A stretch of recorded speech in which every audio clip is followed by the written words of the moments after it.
Selamat siang, Pak Jokowi. Selamat siang. Ya, apa kabar Pak? Baik. Oh, puji Tuhan, haleluya. Ya, Bapak dari Solo juga ya? Saya juga dari Solo. Ya. Saya dari dua keluarga. Ya. Adik dan saya. Oh, dari Solo ya Pak ya? Oh, berarti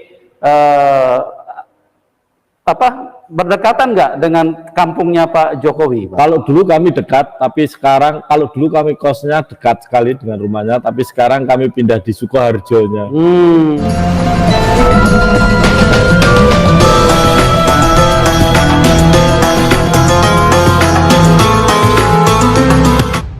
Assalamualaikum warahmatullahi wabarakatuh. Alhamdulillahirabbil alamin, wassalatu wassalamu ala asrofil anbiya'i wal mursalin wa ala alihi wa sahbihi ajma'in. Semangat pagi sahabat-sahabat, berjumpa lagi di Muslim Bersatulah channel yang ikut serta membentengi akidah umat, membentengi akidah muslim dari segala bentuk pendangkalan akidah yang dilancarkan oleh kaum sebelah. Untuk kesempatan kali ini kita akan tampilkan sebuah kesaksian yang sangat menggemparkan di channel Yusuf Manubulu ketika mendatangkan narasumber, yaitu Bapak Jokowi. Bapak Jokowi menerima Yesus sebagai Tuhan. Oke sahabat, bagaimanakah kesaksiannya? Mari kita simak videonya.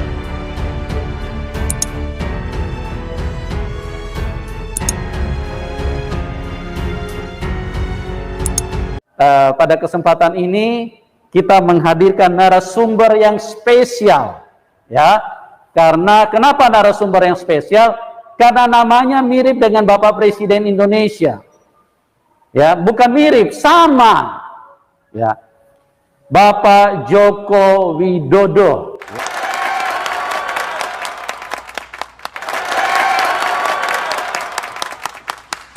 Ya.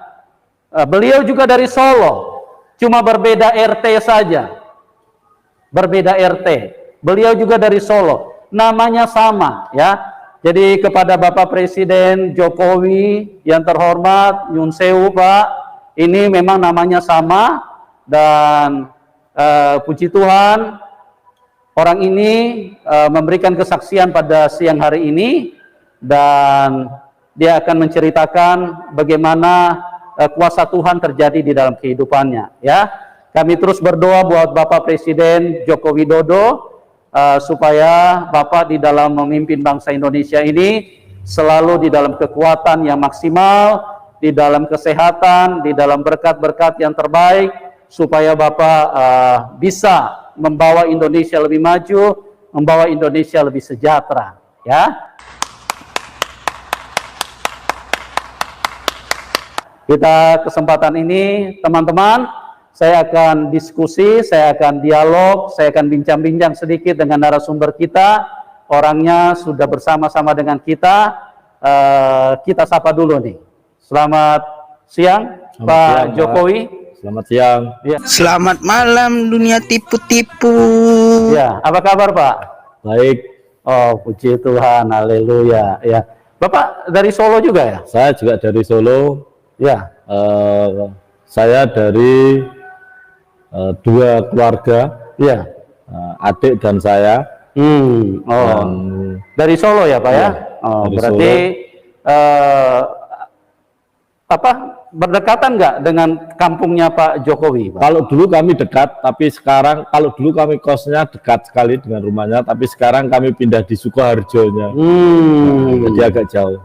Waktu sebelum jadi wali kota mungkin. Oh, sebelum jadi wali kota. Iya. Oh, ya.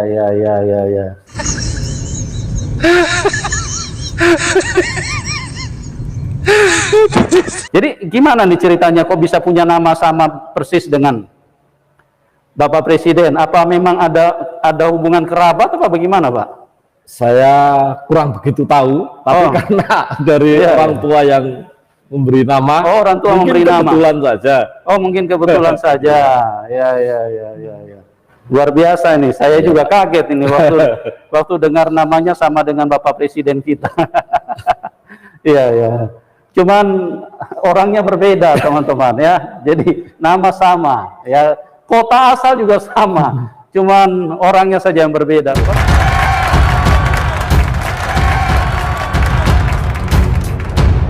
Bapak bisa nggak suara agak mirip-mirip Pak Jokowi sedikit, Pak? Pak Tidak Jokowi bisa, presiden Pak. maksudnya. Oh, Tidak nggak bisa. Tidak bisa menirukan. Ya, ya. Saya pikir kalau bisa ini Luar bisa, biasa lah ya. iya, bisa diusulkan untuk ketemu Bapak Presiden. Iya, tidak. Baca. Iya, iya, iya. Oke, oke, oke. Ya, teman-teman, pada kesempatan ini Bapak Jokowi, ini bukan presiden ya, ini Bapak Jokowi yang punya nama sama. Bapak ini namanya juga Joko Widodo ya. Beliau akan menceritakan kepada kita bagaimana sampai beliau bisa kenal Tuhan Yesus ya. Pak Jokowi, Bapak bisa cerita nggak ini dulu Bapak punya latar belakang dulu dari keluarga seperti apa, Pak? Ya. Terus Bapak mungkin sambung dengan didikan di dalam agama Bapak yang lama seperti apa gitu. Jadi puji Tuhan, saudara-saudara, saya akan menyampaikan cinta kasih Tuhan bahwa waktu sebelum saya diselamatkan Tuhan, dipanggil Tuhan untuk menerima Tuhan Yesus secara pribadi, saya latar belakang keluarga besar kami adalah Muslim. Jadi dari dua saudara, adik saya juga Muslim, saya juga Muslim. Pak, sorry Pak, suaranya kalau saya dengar-dengar agak mirip juga dengan Pak Jokowi. Iya, agak mirip. Itu. Ya, lanjut Pak, lanjut. Kemudian saya belajar di SD situ aja di Sukoharjo juga. Tapi kalau sore itu saya ngajinya tidak di daerah saya, tapi beda daerah lagi. Itu kami bergabung dengan Yakari. Yakari. Ya, Yakari yang sekarang berubah menjadi Lemkari, kemudian untuk tahun ini menjadi LDI yang lebih terkenal dengan LDII-nya. Oh, kalau awal-awalnya adalah DH. DH. Singkatan dari apa tuh Pak? LDII. LDII itu Lembaga Dakwah Indonesia, Islam Indonesia. Oh, oke. Oh, Bapak bergabung di situ ya? Iya. Setelah itu saya di situ dididik untuk belajar tentang Al-Quran, tentang membaca. Kemudian kami belajar, semakin hari kami semakin mengerti tentang agama Islam itu seperti apa toh. Kemudian kami belajar terus. Di samping itu kami juga ikut membantu mengajar ke mereka. Kami datang ke musola setiap desa-desa. Setiap kami puasa, bulan puasa itu pasti kami ikut ke musola yang dimana ada, dan saya ikut mengisi ceramah-ceramah itu. Oh, berarti istilahnya pernah jadi ustadz juga dulu Pak ya? Iya. Oke, luar biasa. Oke Pak. Bapak Jokowi ini menurut pengakuannya berasal dari Sukoharjo, bukan Bapak Presiden Jokowi yang dimaksud, tetapi Bapak Jokowi yang dari Sukoharjo. Jadi persamaan nama tetapi beda orangnya. Dan menurut pengakuan Bapak Jokowi ini dulunya adalah dari Islam LDII, dan ketika itu menjadi ustadz dibuktikan dengan ceramah-ceramah keliling ke masjid-masjid. Kemudian juga ngajar anak-anak Ali Batak ngaji itu. Oh gitu. Sambil kami belajar tentang Islam yang lebih dalam lagi. Karena kalau di ajaran saya yang lama, Islam yang lama, doktrin kami tidak bisa hanya kami menerima tidak hanya menerima suara, tetapi kami belajar dengan membawa buku hadisnya. Jadi kalau kami ingin sholat, kami juga belajar bagaimana sholat menurut kitab sholat. Tidak rukun sholat, tapi beda lagi. Beda itu. Kalau kita mau bayar zakat, kita ada kitabnya, gitu. Jadi seperti itu. Dan itu semakin saya senang. Saya belajar itu sampai SMA mungkin. SMA saya belajar dan saya semakin senang karena pada saat itu di dalam ajaran kami yang lama itu bahwa nanti kalau kita meninggal, kita punya pahala yang besar, kita akan mendapatkan bidadari. Nah, itu mantap sekali itu, bidadari. Dan acuannya kami kalau di situ ada kegiatan kerja bakti atau kerja untuk ngepel musola, ngepel masjid, itu kami diberi acuan bahwa ini pegang tangannya bidadari, kita lebih semangat lagi. Oh gitu. Tapi memang terasa nggak Pak ada pegang bidadarinya? Terasa Pak. Terasa. Rasanya tongkatnya itu Pak. Oh.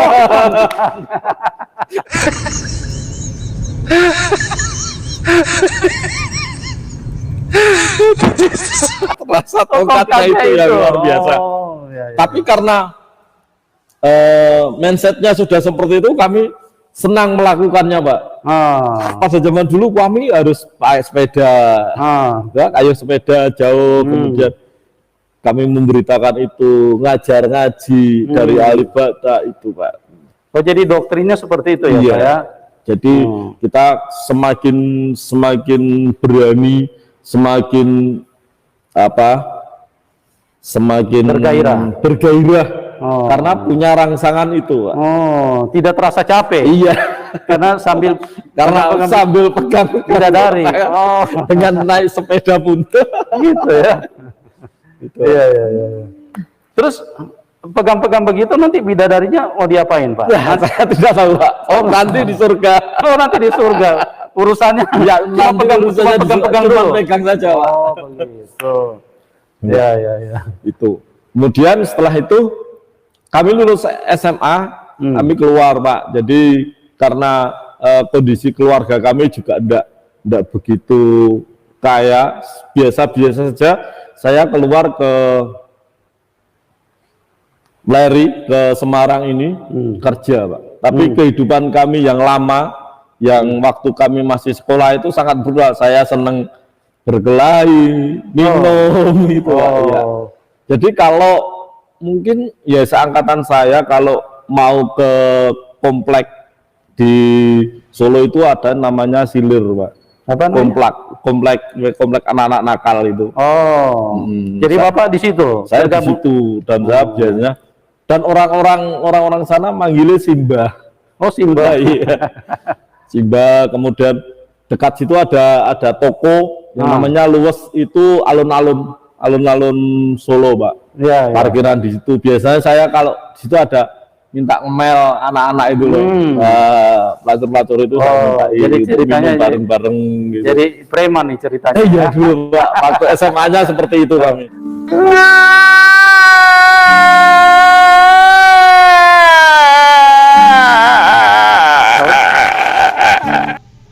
Semasa SMA, Bapak Jokowi yang dari Sukoharjo ini mengaku sudah menjadi preman dan bahkan kepala preman ketika itu.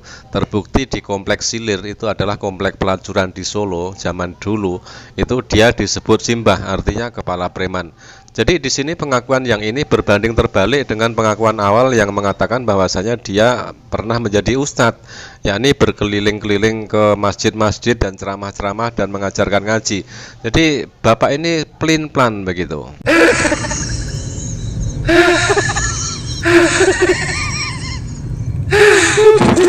Oh beda dengan Bapak Presiden yang beda Pak. Jauh. Beda jauh. Ya. Ini Pak Joko. Kehidupan di masa-masa sekolah seperti itu. Ya.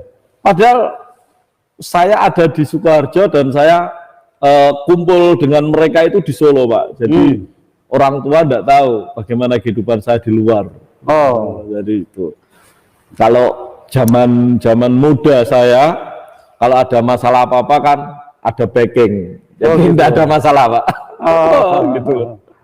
Kalau dulu kan gitu.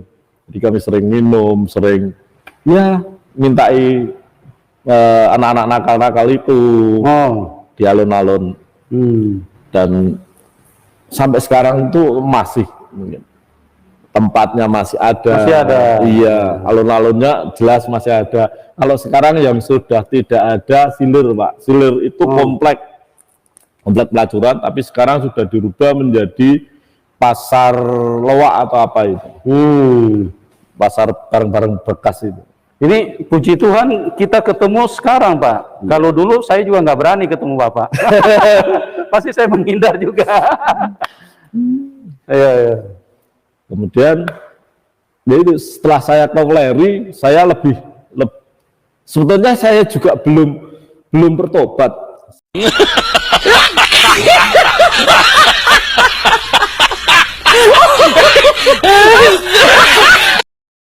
Sahabat, dari kesaksian Bapak Jokowi yang dari Sukoharjo ini bisa kita ambil kesimpulan bahwasanya kesaksian awal dan kesaksian selanjutnya adalah saling bertolak belakang. Ketika di kesaksian awal mengaku sudah menjadi ustadz, dibuktikan dengan keliling ceramah di masjid-masjid dan juga mengajar anak-anak alif bata. Tetapi di kesaksian selanjutnya di masa SMA-nya dia mengaku sudah menjadi preman. Bahkan kepala preman disilir ketika itu, dikatakan sudah dipanggil Simbah alias kepala preman di komplek pelacuran di Solo zaman dahulu. Jadi sahabat-sahabat simpulkan sendiri, benarkah kesaksian Bapak ini atau sekedar dusta ataukah hanya sekedar lawakan. Tetapi yang jelas di sini persamaan nama Jokowi atau Joko Widodo hanyalah persamaan nama, beda orang dengan Bapak Presiden Jokowi ya. Jadi mohon dimaklumi di sini kesaksian hiburan ini hanyalah sebagai banyolan belaka. Terima kasih. Jazakumullah khairan katsiran. Wassalamualaikum warahmatullahi wabarakatuh.